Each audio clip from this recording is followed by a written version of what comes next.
नमस्कार, मैं धर्मराज साहू एम्स 24/7 के इस ऑफिशियल यूट्यूब चैनल पर आप सभी का हार्दिक स्वागत करता हूं। रेलवे की आगामी परीक्षाओं को देखते हुए जैसे अभी हाल ही में आप लोगों का ग्रुप डी का पेपर होने वाला है, इसके बाद रेलवे एलपी का पेपर होगा, फिर टेक्नीशियन का होगा और पुनः फिर से वैकेंसी आएगी ग्रुप डी का होगा। इसमें हम लोग ये देखते हैं कि जो बायोलॉजी है ये आपके सिलेक्शन में काफ़ी ज़्यादा महत्वपूर्ण भूमिका निभाता है। तो जिसको ध्यान में रखते हुए हम लोग क्या करेंगे कि प्रतिदिन बायोलॉजी के 25 क्वेश्चन सॉल्व करेंगे। तो आज का पहला क्वेश्चन क्या है? मानव शरीर में रक्त का थक्का जमाने के लिए कौन सा विटामिन सहायक होता है? तो मानव शरीर में रक्त का थक्का जमाने के लिए कौन सा विटामिन सहायक होता है?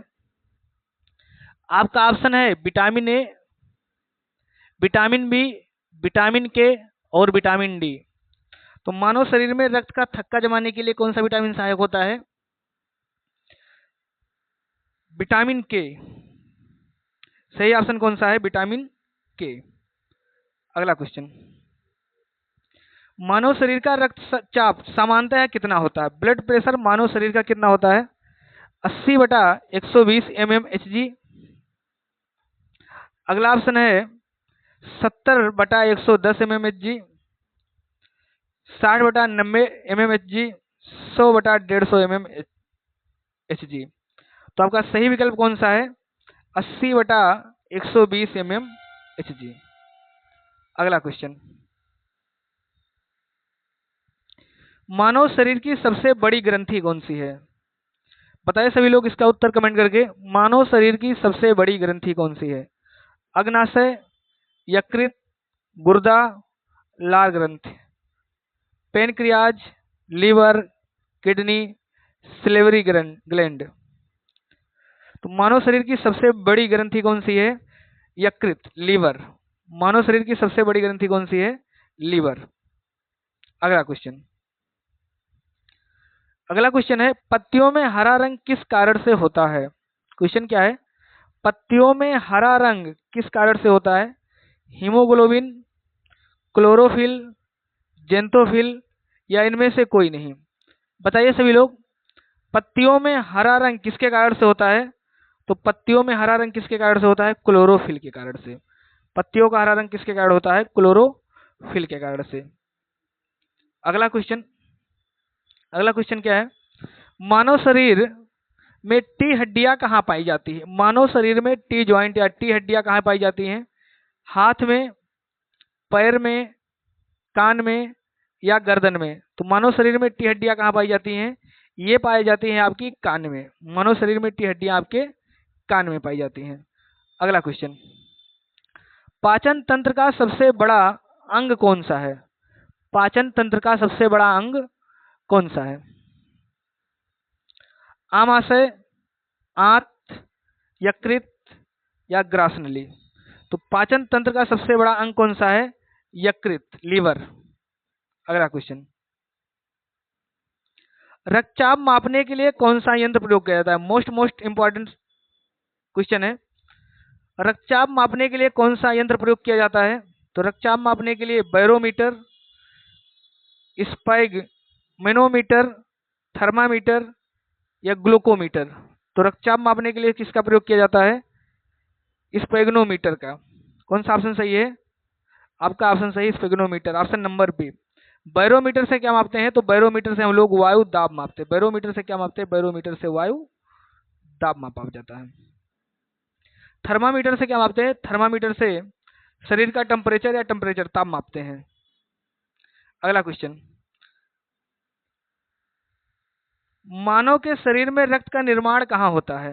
क्वेश्चन है, मानव के शरीर में रक्त का निर्माण कहाँ होता है? यकृत में, अस्थिमज्जा में, गुर्दा में या प्लीहा में? तो मानव शरीर में रक्त का निर्माण कहाँ होता है? आपके अस्थिमज्जा में। अगला क्वेश्चन, मलेरिया फैलाने वाला जीवाणु कौन सा है? यानी मलेरिया किसके कारण फैलता है? तो सभी लोग जानते हैं मलेरिया किसके काटने से फैलता है? मच्छर के काटने से। तो आपसे पूछा वो कौन सा मच्छर है जिसके काटने से मलेरिया फैलता है? इनोफिलीज मच्छर, एंडीज मच्छर, क्यूलेक्स मच्छर या मक्खी? तो मलेरिया किसके कारण से फैलता है? मलेरिया आपका फैलता है एनोफिलीज मच्छर से। मलेरिया किसके कारण से फैलता है? एनोफिलीज मच्छर से। आपका सही ऑप्शन कौन सा है? Option number A. अगला क्वेश्चन, विटामिन ए की कमी से कौन सा रोग होता है?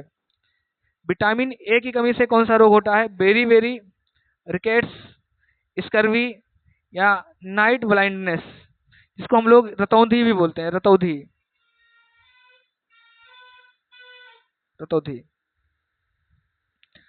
तो विटामिन डी की कमी से कौन सा रोग होता है? विटामिन डी की कमी से रिकेट्स होता है, रिकेट्स। विटामिन बी की कमी से कौन सा रोग होता है? Berry berry. विटामिन बी की कमी से बेरी बेरी। स्कर्वी किसकी कमी से होता है? विटामिन सी की कमी से। और नाइट ब्लाइंडनेस किससे होता है? विटामिन ए की कमी से। रिकेट्स क्या है? रिकेट्स को हम लोग सूखा रोग भी कहते हैं। रिकेट्स का सबसे अच्छा स्रोत कौन सा है? प्रकाश। सुबह सुबह सूर्य का प्रकाश लीजिए, आपके शरीर में विटामिन की कमी नहीं होगी। रिकेट्स से क्या होता है? तो रिकेट्स से हड्डियां कमजोर हो जाती हैं। अगला क्वेश्चन, मानव शरीर का सबसे कठोर पदार्थ कौन सा है? मानव शरीर में सबसे कठोर पदार्थ कौन सा है? हड्डी, डेंटिल, इनेमल या केराटिन? तो मानव शरीर में सबसे कठोर पदार्थ कौन सा है? मानव शरीर का सबसे कठोर पदार्थ है इनेमल। अगला क्वेश्चन, मानव शरीर में कितनी हड्डियां होती हैं? तो मानव शरीर में कितनी हड्डियां होती हैं?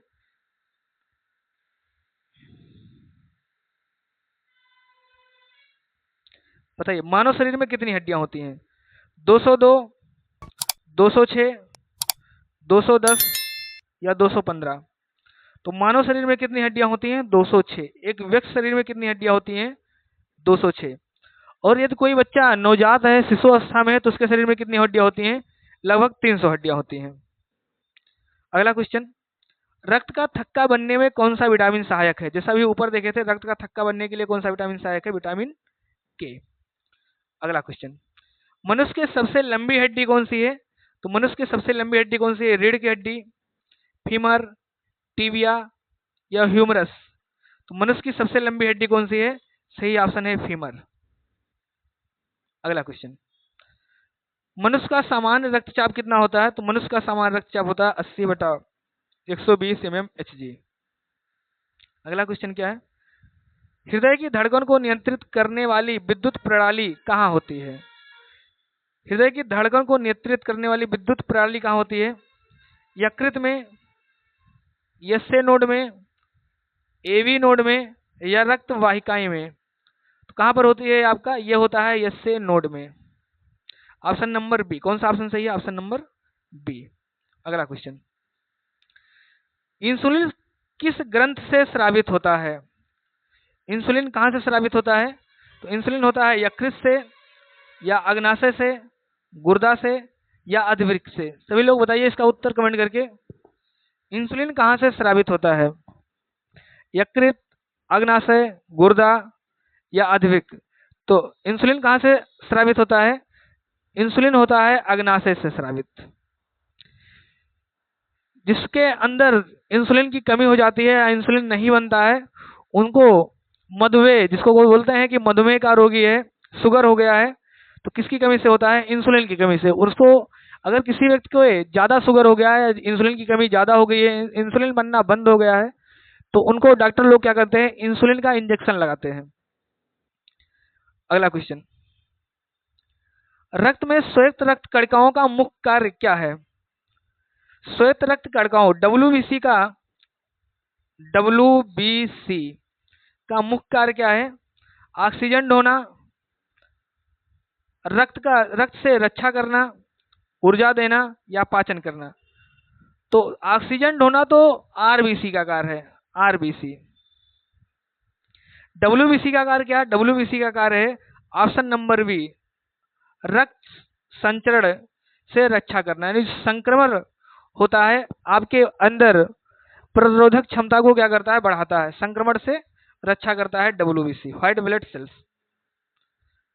हीमोफीलिया किससे संबंधित है? अगला क्वेश्चन है, हीमोफीलिया किससे संबंधित है? पाचन तंत्र, रक्त का थक्का, स्वतंत्र तंत्र या हड्डी?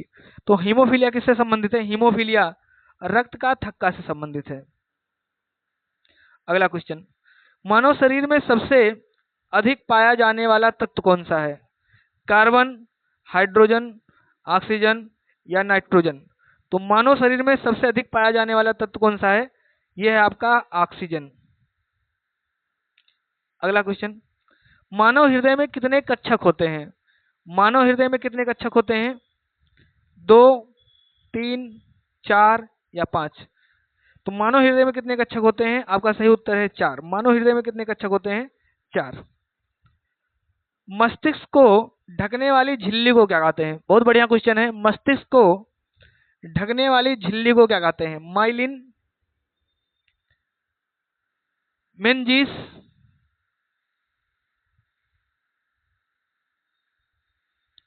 सेरेबेलम या सेरेब्रम? क्या बोलते हैं? मस्तिष्क को ढकने वाली झिल्ली को मेनिंजिस कहा जाता है, मेनिंजिस।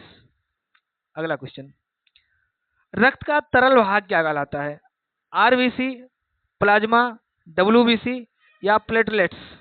तो रक्त का तरल भाग क्या कहलाता है? प्लाज्मा कहलाता है। अगला क्वेश्चन, डीएनए की संरचना की खोज किसने की थी? डीएनए की संरचना की खोज किसने की थी?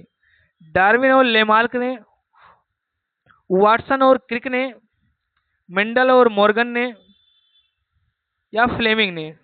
तो डीएनए की संरचना की खोज किसने किया था? वाटसन और क्रिक ने। बहुत ही बढ़िया क्वेश्चन है, एग्जाम में काफी ज्यादा पूछा जाता है। डीएनए की संरचना की खोज किसने किया था? वाटसन और क्रिक ने। अगला क्वेश्चन, मनुष्य का सामान्य श्वसन दर कितनी होती है? तो मनुष्य की सामान्य श्वसन दर कितनी होती है? 12 से 60 मिनट पर मिनट, 20 से 25 प्रति मिनट, 30 से 35 प्रति मिनट या 40 से 50 प्रति मिनट? तो एक सामान्य मनुष्य की श्वसन दर कितनी होती है? यह होता है 12 से 16 प्रति मिनट। अगला क्वेश्चन, एक स्वस्थ मनुष्य के रक्त में शर्करा की मात्रा कितनी होती है? एक स्वस्थ मनुष्य के रक्त में शर्करा की मात्रा कितनी होती है, यानी ग्लूकोज की मात्रा कितनी होती है? तो ये होता है 70 से 110 mmDL, 120 से 140 या 150 से 160, 180 से 200। तो ये आपका होता है 70 से 110। उम्मीद करते हैं कि आपको क्लासेस पसंद आ रहा होगा। अगर आपको क्लासेस पसंद आया है तो आप सभी लोग इस वीडियो को ज़्यादा से ज़्यादा शेयर करिए, और अगर चैनल पे पहली बार है तो चैनल को सब्सक्राइब भी कर दीजिए। धन्यवाद।